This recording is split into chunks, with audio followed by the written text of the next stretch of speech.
We're outside of New Orleans at Atchafalaya Visitor Center with Kurt.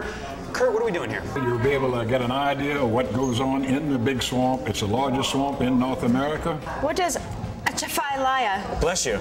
Is that Atchafalaya? What does that mean?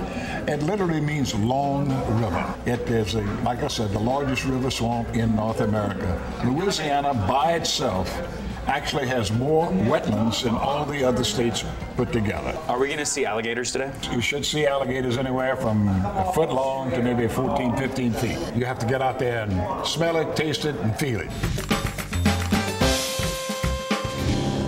Did Katrina affect this swamp at all? Not as much as Lily a couple of years ago, or back in the early 90s, Andrew. And the leaves falling in the water will make tannic acid, which takes the oxygen out. And we had the most humongous fish kills you've ever seen. 6 months later, the fish were back. I don't know where they come from, but they were back.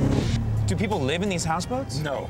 These are 2 hunting lodges. Right in the middle of all this federal land, there's still some private property. Well, I've always thought of the swamp as sort of just a place you don't want to get stuck in. It's pretty important to the environment, isn't it? Very important to the environment because it's the nursery for thousands of creatures from microscopic up to large fish. What a lot of people don't realize is the intrinsic beauty of the place. It's a good example of a cypress tree and its roots. That tree can grow in mud and never blow over. This is Stump Lagoon. Ooh. That's the barred owl. You see the stripes on his breast? Yeah. That's a 4-foot. I just saw an alligator. If I could bring you out here at night, you'd never want to come out here in the daytime. You see their eyes look like ruby lasers. And everywhere you look, you'll see a daggum alligator. How big of an animal can an alligator take down?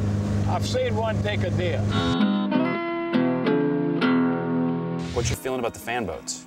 Fan boat, if you want a thrill, is okay, and I would say they'd be all right in open marshland and so forth. But wildlife just doesn't like intrusions. We're using new 4-stroke outboards, which are not only environmentally good for the pollution, they're quiet. When I thought of swamp, I thought dirty, mucky, stinky, and this is probably one of the most beautiful things I have ever seen. The smart thing to do is to come here to Louisiana and take a swamp tour. It's true. Kurt, thank you so much.